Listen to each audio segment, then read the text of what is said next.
Yo quería partir haciendo una referencia a una primera obra, a una creación tuya que tiene que ver, creo yo, con la que vamos a conversar fundamentalmente en este programa. Y hablo una que está referida al desastre de Rancagua, a propósito de esta mirada de los chilenos, que está en la base de Historia Histeria. Y esto de las versiones encontradas, de cómo nos contamos o cómo dejamos que nos cuenten la historia.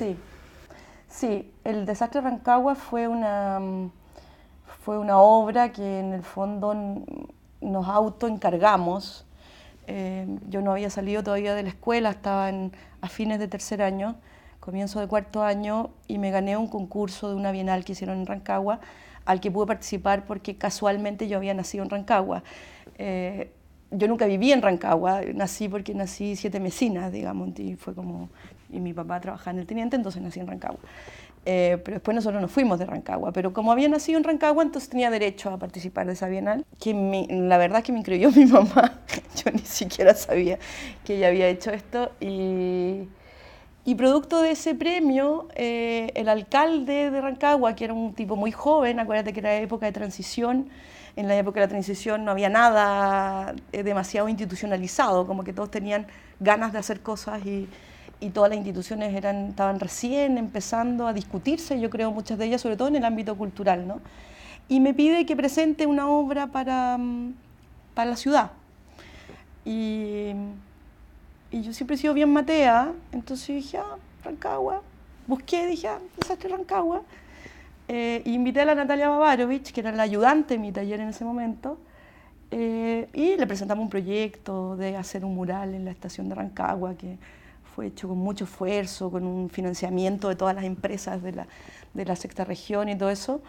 Y lo que más me sorprendió, como yo no había estudiado Historia de Chile en el colegio, porque no había estudiado en el colegio en Chile, que yo creo que ese es un dato clave, me sorprendió al ponerme a leer objetivamente. Dije, ya quiero saber de qué se trata el desastre de Rancagua, y rápidamente me encontré con que habían dos versiones, pero dos versiones que no eran dos puntos de vista sobre la historia de Chile, sino que narraban hechos distintos. Y eso me pareció brutal, me pareció de una violencia que para mí era inexplicable.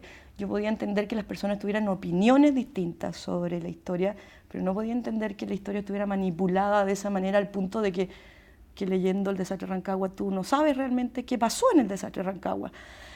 Eso por un lado. Entonces dije, parece que esta es una característica chilena de que cuando hay un conflicto histórico finalmente hay versiones de la historia narrados a través de hechos históricos que son distintos, y eso hace que los conflictos duren para siempre. Claro, y además el malestar del conflicto se instala dentro de la sociedad, ¿no? Por supuesto, eso tenía sin duda que ver con la dictadura y con el hecho de estar viviendo esa situación en la transición a la democracia, que también era muy confusa desde un punto de vista simbólico y político, ¿no? De cómo se iba a pactar la narración de la historia.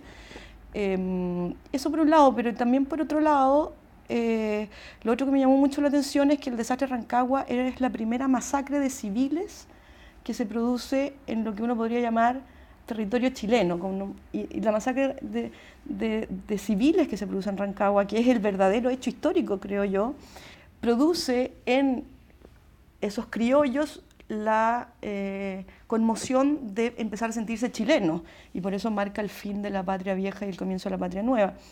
Pero la masacre de civiles que ocurre en Rancagua no es narrada por la historia ni está simbolizada, sino que el símbolo que se construye es O'Higgins saltando en un monumento que pareciera ser un héroe que está ganando una batalla, cuando en realidad O'Higgins tuvo que arrancar, ¿sí? Transformar una derrota, por ejemplo, en un código simbólico como esa escultura, que es un triunfo. Tú miras esa escultura y ese es un héroe vencedor, digamos, ¿no? Entonces, eso me llamó muy profundamente la atención. Llama la atención en tu historia.